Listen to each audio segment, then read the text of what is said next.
Andrei Tarkovsky isn't exactly a household name, but not one you should scoff at either.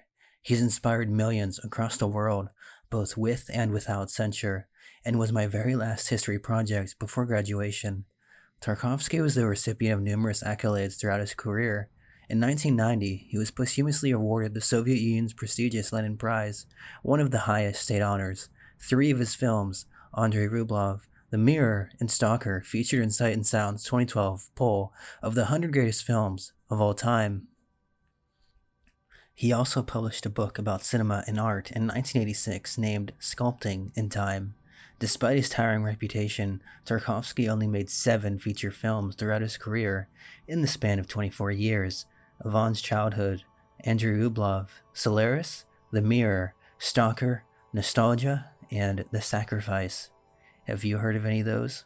Tarkovsky often quoted his father's poetry in his films, particularly in Stalker and The Mirror, which is deeply autobiographical and explores themes of memory and identity. Many themes of his childhood, the evacuation, his mother and her 2 children, the withdrawn father, the time in the hospital, feature prominently in his film. In his school years, he was a troublemaker and a poor student. Recurring themes throughout each of his films are things such as water, dreams, memory, and mirrors.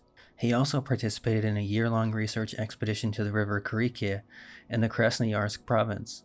During this time in the taiga, Tarkovsky decided to study film at the VGIK, or State Institute of Cinematography. The Khrushchev thaw relaxed Soviet social restrictions a bit and permitted a limited influx of European and North American literature, films, and music. This allowed Tarkovsky to see films of the Italian neorealists, French New Wave, and of various different directors. Another note here is the film Ashes and Diamonds, which influenced him, among others, as his teacher was supposedly open with his students. Tarkovsky's father, Arseny Tarkovsky, was a famous Russian poet. Tarkovsky drew deeply from his father's works, infusing a sense of personal history and Russian culture into his movies, like The Mirror and Stalker. Andrei was an avid photographer and took many Polaroid photos during the production of his films. These photographs, often featuring natural landscapes and intimate moments, are artistic in their own right and have been published posthumously. He kept a detailed dream journal for years, and many of his films are inspired by these dreams. His films have a dreamlike quality, with blurred lines between reality and memory, reflecting the depth of his subconscious mind. He was not afraid to criticize his surroundings, targeting both Soviet and Western audiences. Despite working within the Soviet system, Tarkovsky's approach was highly individualistic. He was critical of Hollywood's emphasis on entertainment and spectacle, preferring films that provoked philosophical reflection. Before his feature films, Tarkovsky made several short films as a student. Films such as The Killers in 1956, based on a short story by Ernest Hemingway. If anybody ever mentions Tarkovsky, 90% of the time you will hear about Kubrick as well. Why are they compared so much? Because they are both considered visionary directors who pushed the boundaries of cinema, though their styles were vastly different. Kubrick's 2001 A Space Odyssey and Tarkovsky's Solaris are often juxtaposed as 2 of the most profound science fiction films, even though their approaches to storytelling and themes were quite different. Kubrick explored the darker sides of human nature, technology, and violence, while Tarkovsky's films often delved into the soul, memory, and metaphysical questions. This intellectual battle draws parallels between their works. Despite these similarities, the comparison often highlights their differences. Kubrick's work can feel cold, calculated, and cynical, while Tarkovsky's is emotional, spiritual, and poetic. Tarkovsky himself reportedly disliked 2001, calling it a film devoid of feeling, a notable critique that underlines the tension between their respective artistic visions and choices. While Kubrick is known for his meticulous, geometrically perfect compositions, Tarkovsky was famed for his long, meditative shots that evoke emotional and spiritual resonance. Stalker, for example, could make or break this for you, as it has some quite long pans, but nothing compared to the 9-minute unbroken shot in The Sacrifice. On the subject of Stalker, many cast and crew had health issues after filming, due to some chemicals from a plant nearby. This was caught and featured in the film itself, which is quite eerie afterwards. Tarkovsky is no stranger to illness. From November 1947 to spring 1948, he was in the hospital with tuberculosis. He is also no stranger to film difficulties, of which both Stalker had. He almost lost the sacrifice when the house was burning, and almost lost a critical scene of it due to the camera malfunctioning, which turned into one of the most infamous incidents in his career. The Sacrifice, being the last work of Tarkovsky before dying to lung cancer, was one of his most impactful works. The film's climax involved an elaborate and meticulously staged sequence in which the protagonist's house burns down. This was a single-take shot requiring precision and timing, coordination of actors, and the camera's movement. Due to the complexities, everything had to go perfectly because the house, built specifically for this scene, would only be destroyed once.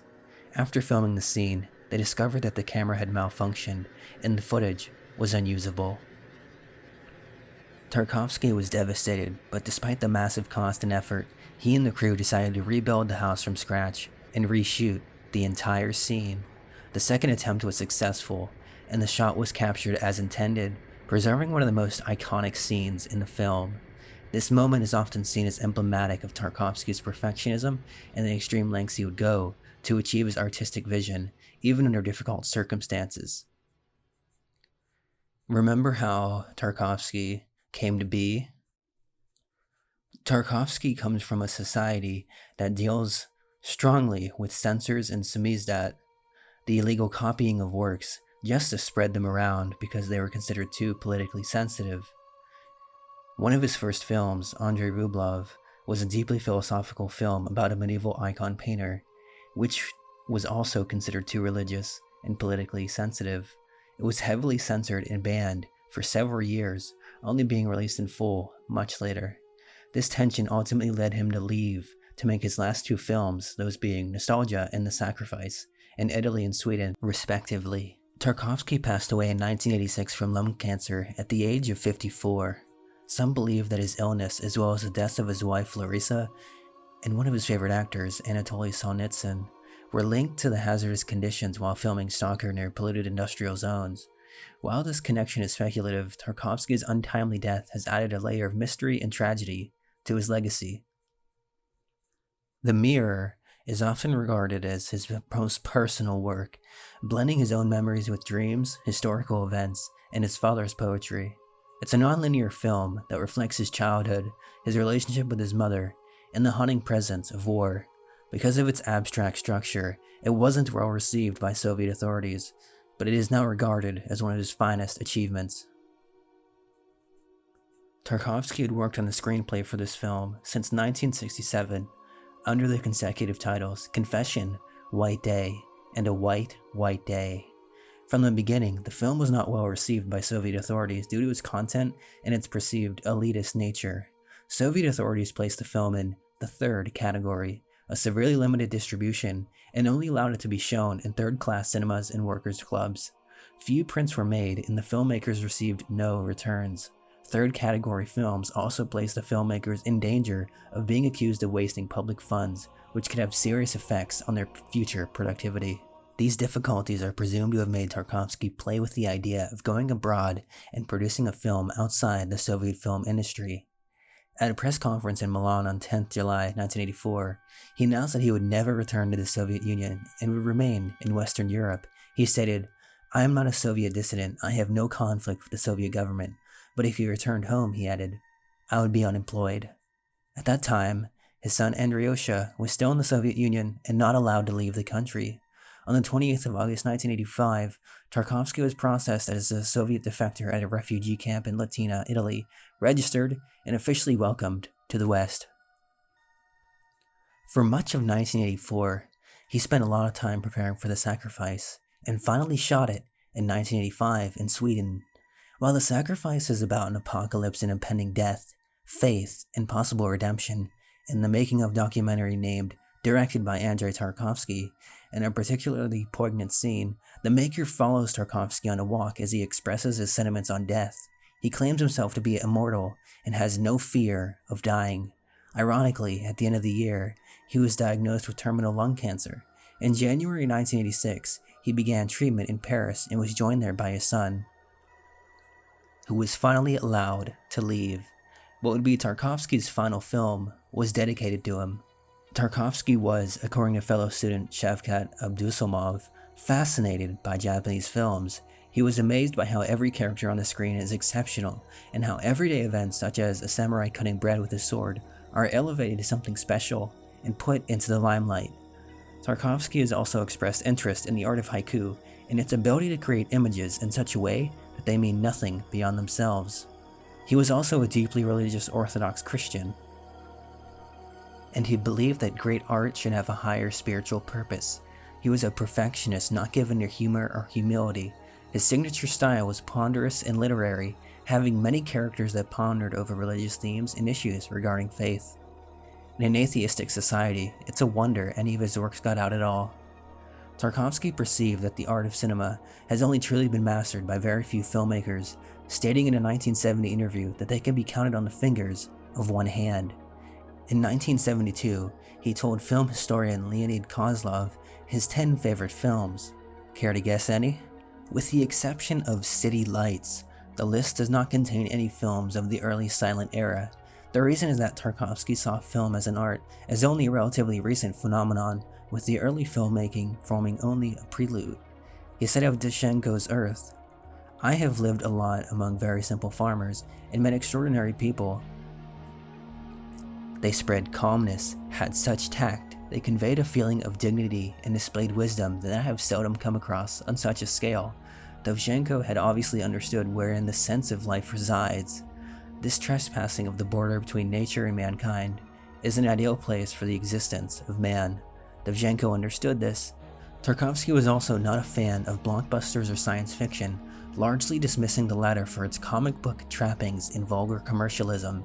However, in notable exceptions, Tarkovsky praised the James Cameron blockbuster film, Terminator, saying that its vision of the future and the relation between man and its destiny is pushing the frontier of cinema as an art. He was critical of the brutality and low acting skills, but was nevertheless impressed by the film. He equally liked George Lucas's Star Wars, according to his son, Andrei Tarkovsky.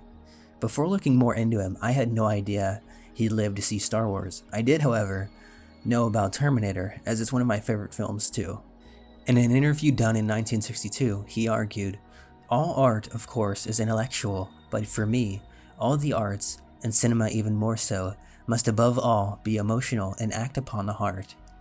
His films are characterized by metaphysical themes, extremely long takes, and images often considered by critics to be of exceptional beauty.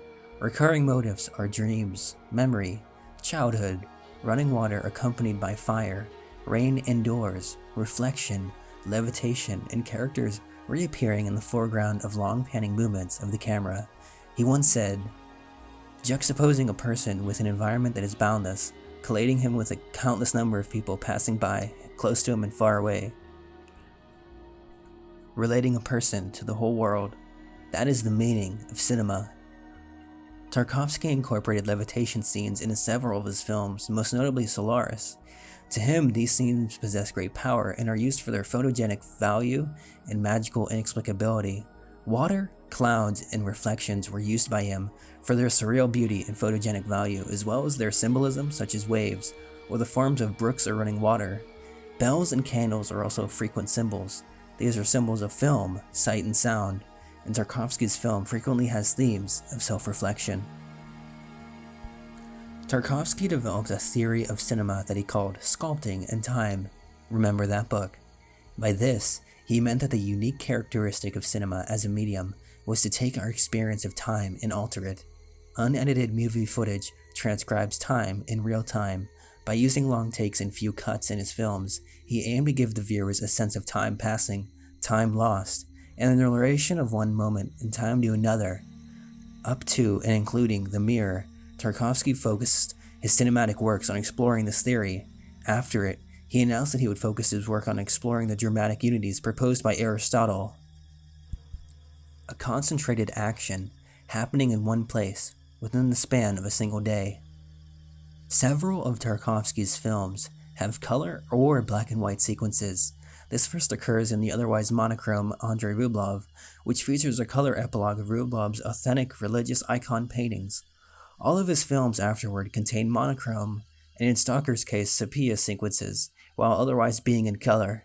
In 1966, in an interview conducted shortly after finishing Andrei Rublev, Tarkovsky dismissed color film as a commercial gimmick and cast doubt on the idea that contemporary films meaningfully use color. He claimed that, in everyday life, one does not consciously notice colors most of the time, and that color should therefore be used in film mainly to emphasize certain moments, but not all the time, as this distracts the viewer. To him, films in color were like moving paintings or photographs, which are too beautiful to be a realistic depiction of life. Tarkovsky's use of color and switching between is very jarring, noticeable though it is. One such example is Solaris, about a half hour in. I was so moved, I thought the entire thing would be in black and white, and so I was pleasantly surprised. Director Ingmar Bergman commented on him. My discovery of Tarkovsky's first film was like a miracle. Suddenly, I found myself standing at the door of a room the keys of which had until then never been given to me. It was a room I had always wanted to enter, and where he was moving freely and fully at ease. I felt encountered and stimulated. Someone was expressing what I had always wanted to say without knowing how. Tarkovsky is for me the greatest, the one who invented a new language, true to the nature of film as it captures life as a reflection, life as a dream. Even the most unattached viewer says that Tarkovsky films are boring, long, and nothing happens in them. Despite this critical receiving, no one can deny the dreamlike quality. Sven Nykvist, a cinematographer who worked with him on The Sacrifice, Nykvist complained that Tarkovsky would frequently look through the camera and even direct actors through it, but ultimately stated that choosing to work with him was one of the best choices he had ever made. Tarkovsky was personally involved in writing the screenplays for all of his films, sometimes with a co-writer. He once said that a director who realizes somebody else's screenplay without being involved in it becomes a mere illustrator, resulting in dead and monotonous films. On his Wikipedia, there are 8 films about him, ironically one more than his entire collection, but who's counting? Under the influence of glasnost and perestroika, Tarkovsky was finally recognized in the Soviet Union in the autumn of 1986, shortly before his death, by a retrospective of his films in Moscow. After his death, an entire issue of the film magazine, Iskustva Kino, was devoted to Tarkovsky. In their obituaries, the Film Committee of the Council of Ministers of the Soviet Union and the Union of Soviet Filmmakers expressed their sorrow that he had to spend the last years of his life in exile. In 1989, the Andrei Tarkovsky Memorial Prize was established, with its first recipient being the Russian animator Yuri Norstein. In 3 consecutive events, the Moscow International Film Festival awarded the Andrei Tarkovsky Award in 1993, 1995, and 1997. In 1996, the Andrei Tarkovsky Museum opened in Yuryevets, his childhood town. A minor planet, 3345 Tarkovsky, discovered by Soviet astronomer Lyudmila Kurychkina in 1982, has been named after him. The Japanese filmmaker Akira Kurosawa remarked on his films as saying, his unusual sensitivity is both overwhelming and astounding. It almost reaches a pathological intensity. Probably there is no equal among film directors alive now. He also commented, I love all of Tarkovsky's films. I love his personality and all his works. Every cut from his films is a marvelous image in itself. But the finished image is nothing more than the imperfect accomplishment of his idea. His ideas are only realized in part, and he had to make do with it. The Iranian filmmaker Abbas Kiarostami remarked that Tarkovsky's works separate me completely from physical life, and are the most spiritual films I've ever seen. The American filmmaker Stan Brakhage said that, I personally think that the 3 greatest tasks for film in the 20th century are to make the epic, that is, to tell the tales of the tribes of the world, to keep it personal, because only in the eccentricities of our personal lives do we have any chances at the truth, to do the dream work, that is, to illuminate the borders of the unconscious.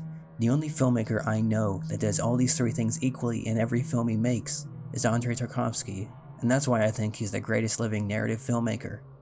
2 film festivals have been named in his honor, those being the International Human Rights Film Festival Stalker, named after the film held annually in Moscow and regional centers since 1995, and the other being the International Film Festival Zerkalo, named after his movie The Mirror. The festival was organized by a committee headed by Mikhail Men, governor of Ivanovo Oblast, sister of Andrei Tarkovsky, Mirror Tarkovsky was one of the co-founders and organizers. From 2010, the festival was directed by Pavel Lungin.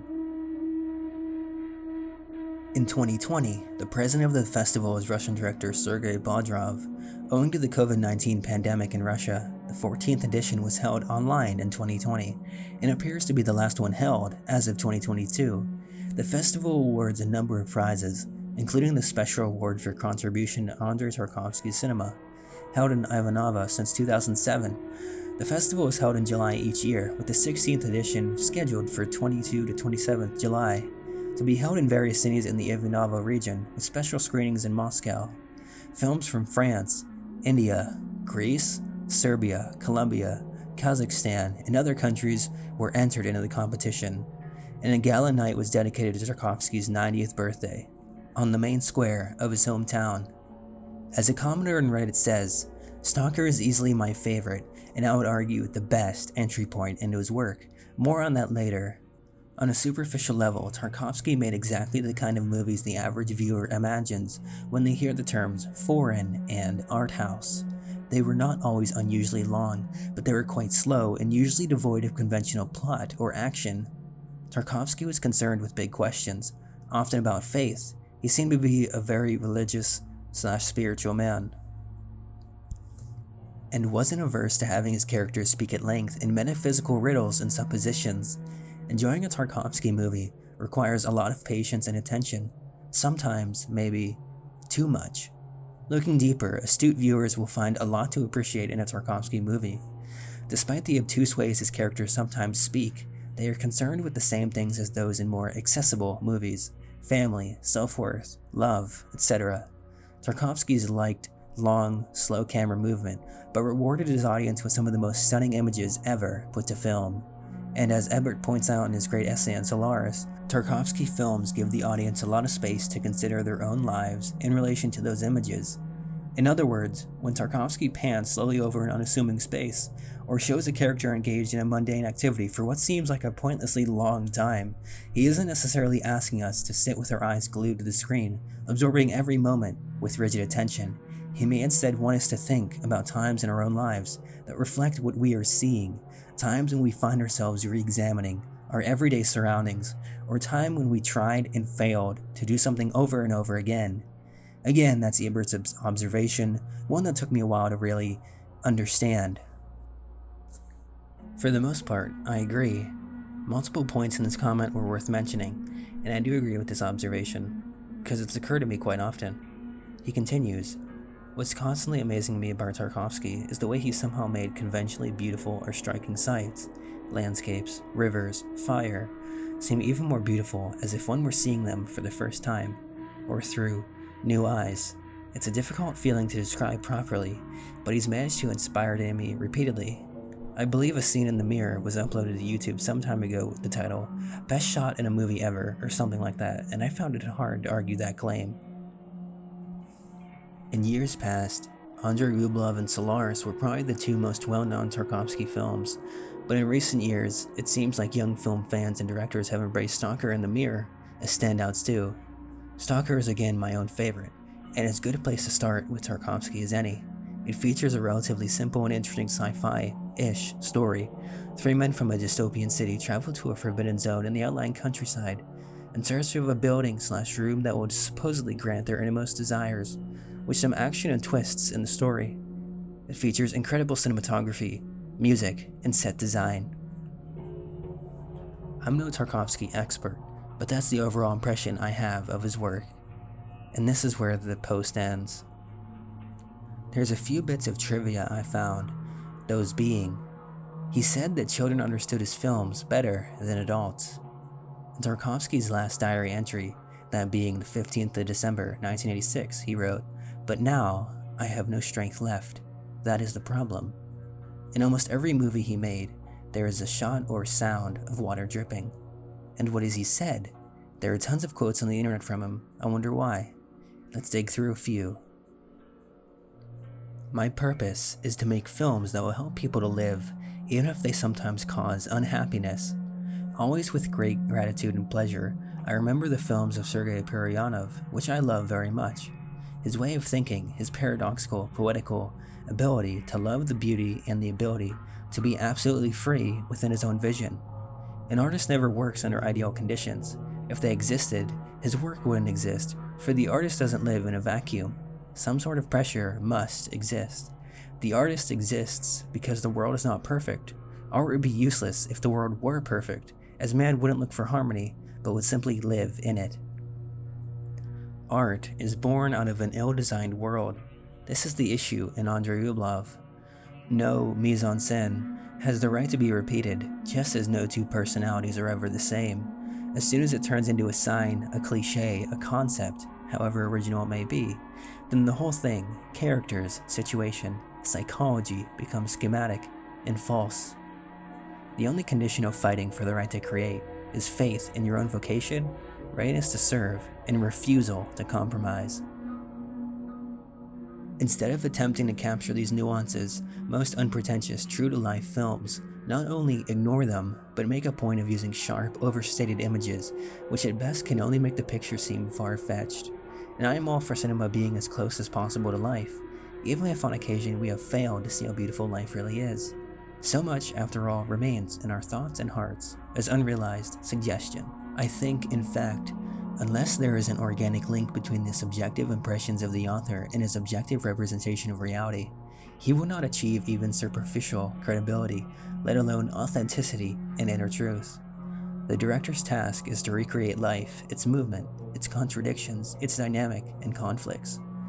It is his duty to reveal every iota of the truth he has seen, even if not everyone finds that truth acceptable. Of course, an artist can lose his way, but even his mistakes are interesting provided they are sincere, for they represent the reality of his inner life, of the peregrinations and struggle in which the eternal world has thrown him.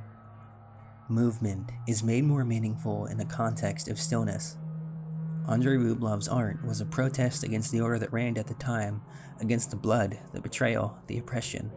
Living at a terrifying time, he eventually arrives at the necessity of creating and carries through all of his life the idea of brotherhood, love for peace, a radiant worldview, and the idea of Russia's unification in the face of the Tartar's yoke.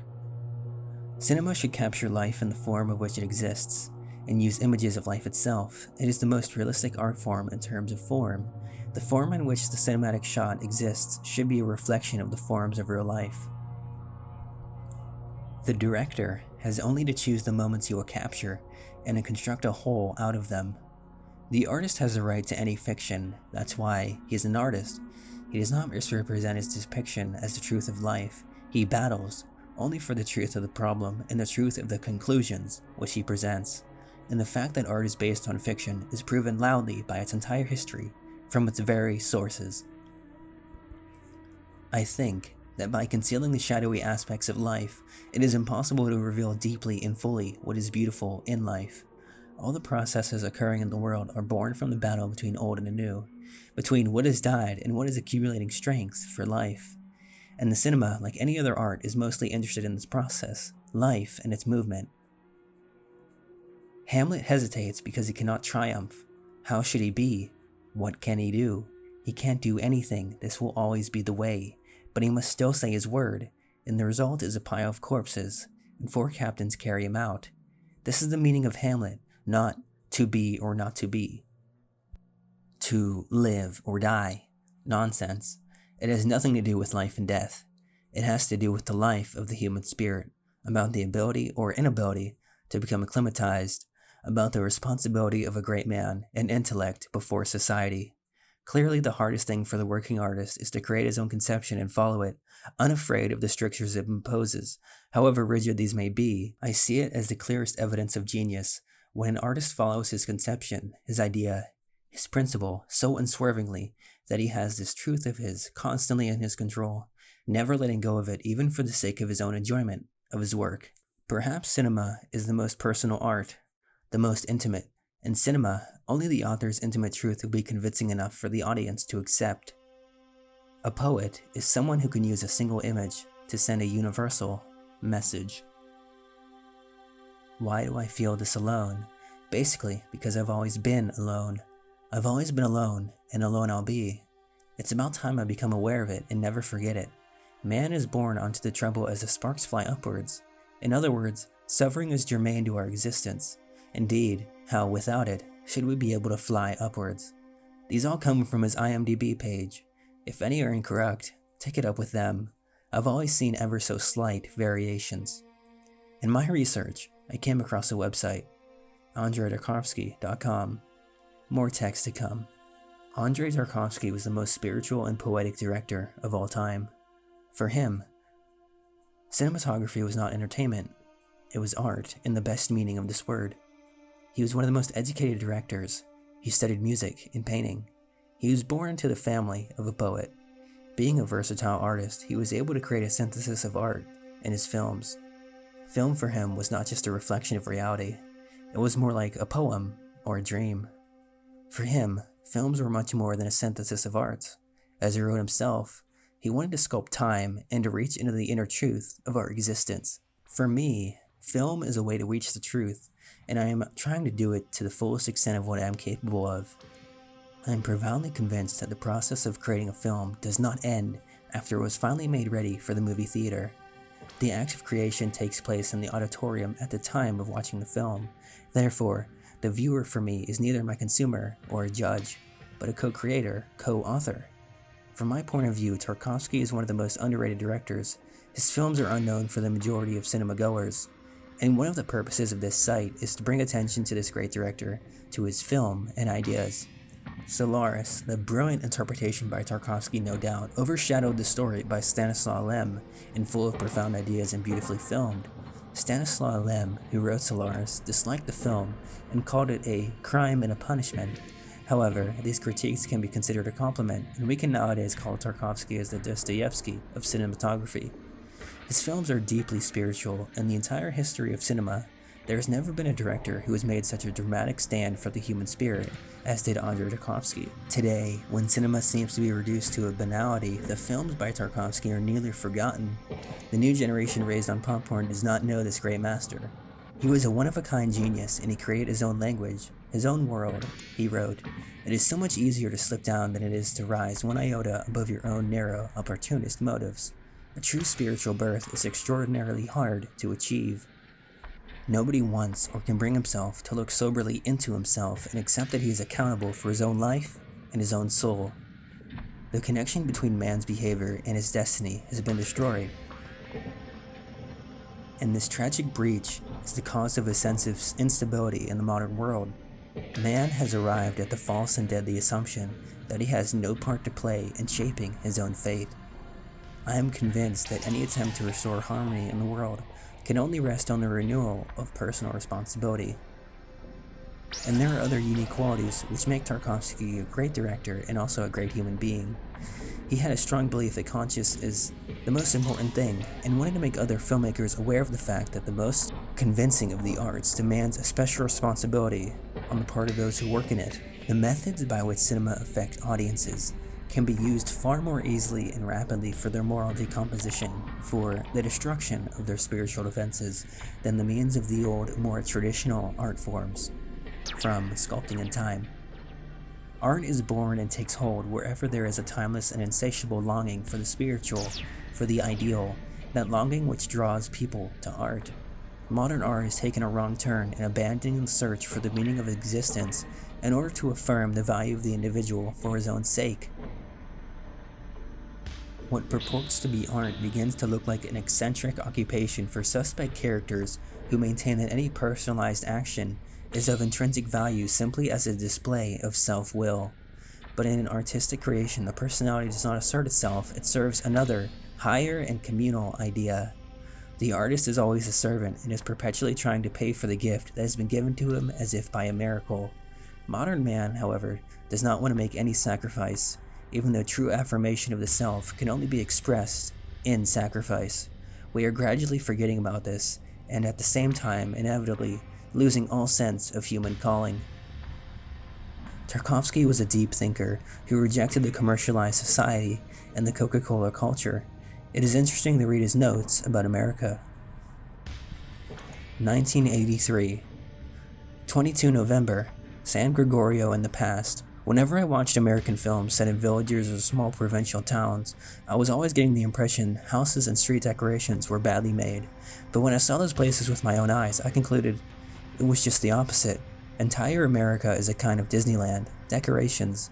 Houses are made from slats, planed boards, and plywood. A feeling of the lack of stability and solidity hangs above it all. Christoph Zanussi, with whom we were traveling, was explaining this by the American dynamism.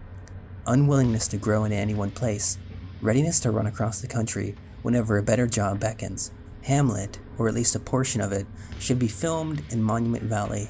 It's astonishing that in places like this, where one ought to talk to God, Americans make westerns like John Ford used to do. Quakers, village, super Quakers, girls in long skirts, vast spaces, roads on which it's impossible to get run over by a passing car. Emptiness, tiny towns in a wonderful prairie. Poor Americans with no soul, no roots, living in a land of spiritual riches, a land they don't know and don't appreciate. New York is terrible. From his diaries. Tarkovsky, regardless of how one should see his personal beliefs, tries to show us a world that is magical, supernatural, and ultimately beyond human comprehension. Although all his films are self-reflexive, he does not draw attention to the camera for radical Brechtian reasons. He is not trying to subvert bourgeois narrative codes. He is not even assaulting the tenets of socialist realism, a doctrine he found every bit as unappealing as Western mass culture aimed at the consumer. What his constant use of tracking shots, slow motion, and never-ending pans, indeed, his entire visual rhetoric, seems to emphasize is that he is molding the images. He is a virtuoso, and he wants us to be aware of that fact. G.C. McNabb, the St. James Film Director's Encyclopedia from 1998. Juxtaposing a person with an environment that is boundless, colliding him with a countless number of people passing by close to him and far away, relating a person to the whole world, that is the meaning of cinema. And that is the end of this webpage. There's other parts to this website, but this one was the most interesting and had the most information about him. Let's go back to Sculpting in Time. Andrei Tarkovsky's book, Sculpting in Time, is a deeply philosophical exploration of his views on cinema, art, and life. The book is widely regarded as one of the most insightful and profound pieces of writing on the art of filmmaking. It offers readers a window into Tarkovsky's thoughts on time, memory, spirituality, and the essence of cinematic expression. Tarkovsky opens by addressing the nature of cinema as a unique art form distinct from literature, theater, or painting. For him, cinema's true essence lies in its ability to capture and manipulate time. Unlike other arts, which operate within static or temporal constraints, cinema is the medium that can directly sculpt time, shaping it like a material. He emphasizes that cinema should not simply tell stories, but evoke deeper emotions and existential reflection. He criticizes mainstream cinema for prioritizing spectacle, entertainment, and plot over genuine artistic inquiry. One of the central tenets of the book is his belief that the primary role of a filmmaker is to capture the flow of time. He believed that time was an intrinsic part of human experience, and cinema, more than any other art form, can reveal its passage, its fluidity, and its effects on human consciousness. He argues that filmmakers should sculpt time by slowing it down, allowing the audience to reflect and immerse themselves in the film's emotional and spiritual landscape. His use of long takes, meditative pacing, and deliberate pauses are a result of this philosophy. Memory plays a pivotal role in his films, and he discusses how the cinema can reflect the fragmented, subjective nature of human memory. He was less concerned with linear storytelling and more interested in how memories and dreams create a mosaic of personal identity. In this book, he reflects on his own memories, which influenced films like The Mirror, an autobiographical meditation on childhood, family, and time. He explores how cinema can recreate the experience of dreams, fleeting, nonlinear, and often inexplicable, yet rich with emotional and spiritual depth. Tarkovsky's films often grapple with spiritual themes, questions of faith, redemption, and the soul's journey. He delves into his personal understanding of spirituality, drawing on Russian Orthodox Christian traditions, literature, and philosophy. He discusses the role of art as a vehicle for spiritual exploration, suggesting that the filmmaker must search for truth and transcendence through the medium of cinema. His films, particularly Andrei Rublev and The Sacrifice, reflect his preoccupation with the divine and the existential struggles of humanity. Tarkovsky believed that an artist has a moral and ethical responsibility. He argued that art should not be a form of escapism, but rather a search for truth, no matter how difficult or painful. This belief is evident in the way he approached his work. He saw filmmaking as a deeply personal endeavor that required sacrifice and devotion. He was critical of both commercial and avant-garde filmmakers who he felt abandoned deeper artistic and spiritual concerns in favor of fashion, spectacle, or ideology. His own cinematic journey is an exploration of the artist's responsibility to pursue their vision with integrity. Tarkovsky devotes space to explaining his use of symbolism, particularly natural elements like water, fire, wind, and earth. For him, nature is not merely a backdrop, but a living, breathing force that interacts with the characters and their spiritual journeys. These symbols are often open to interpretation, but are always deeply tied to the emotional and thematic core of his films. Water, for instance, is one of his most frequently used motifs. It appears in various forms: rivers, rain, puddles, and reflections, and often signals moments of transformation, memory, or revelation. He writes about how he uses such elements to evoke the inner lives of his characters and the mysteries of existence. Water, as a constant change of form and as a symbol of life, interests me in connection with the theme of memory. Throughout Sculpting in Time, Tarkovsky critiques mainstream cinema's obsession with plot-driven narratives, spectacle, and commercial success. He particularly criticizes the Hollywood system for prioritizing entertainment over the genuine pursuit of truth and beauty in art. He argues that cinema should reach people on a human level, making them reflect on their own lives and experiences rather than simply confuse or shock them. Modern mass culture aimed at the consumer, the civilization of prosthetics, is crippling people's souls, setting up barriers between man and the crucial questions of his existence, his consciousness of himself as a spiritual being. He emphasizes the importance of the other arts, especially literature, in shaping his understanding of cinema. He frequently draws on works by Dostoevsky, Tolstoy, and Proust to underscore his belief that film, like literature, should strive for depth and complexity. Painting is another crucial influence for him, and he draws parallels between the composition of a cinematic frame and the work of visual artists. He cites Renaissance painters like Leonardo da Vinci, whose balance of form and spiritual depth inspired his own visual style. Music also plays a similarly profound role, not just as a soundtrack, but as a means of enhancing the film's emotional and spiritual resonance. Art, like science, is a means of assimilating the world, an instrument for knowing it in the course of man's journey toward what is called absolute truth. Along with his student film, The Killers, there Will Be No Leave Today, and The Steamroller and the Violin, which got picked up by Moss Film and earned him his diploma. The film was well received and praised for its poetic style and humanistic approach, reflecting the themes Tarkovsky would continue to explore in his later works. His professors at VGIK, including Mikhail Rom, were impressed by the film, and it marked the beginning of his professional career as a filmmaker. The Steamroller and the Violin stood out for its lyrical storytelling and its portrayal of the emotional connection between the young boy and the steamroller driver, which showed his early mastery of visual storytelling and attention to the inner lives of his characters. The film's success at Moss Film helped pave the way for Tarkovsky's first full-length feature film, Ivan's Childhood, which would establish him as a major voice in Soviet and international cinema. Tarkovsky's message to young people.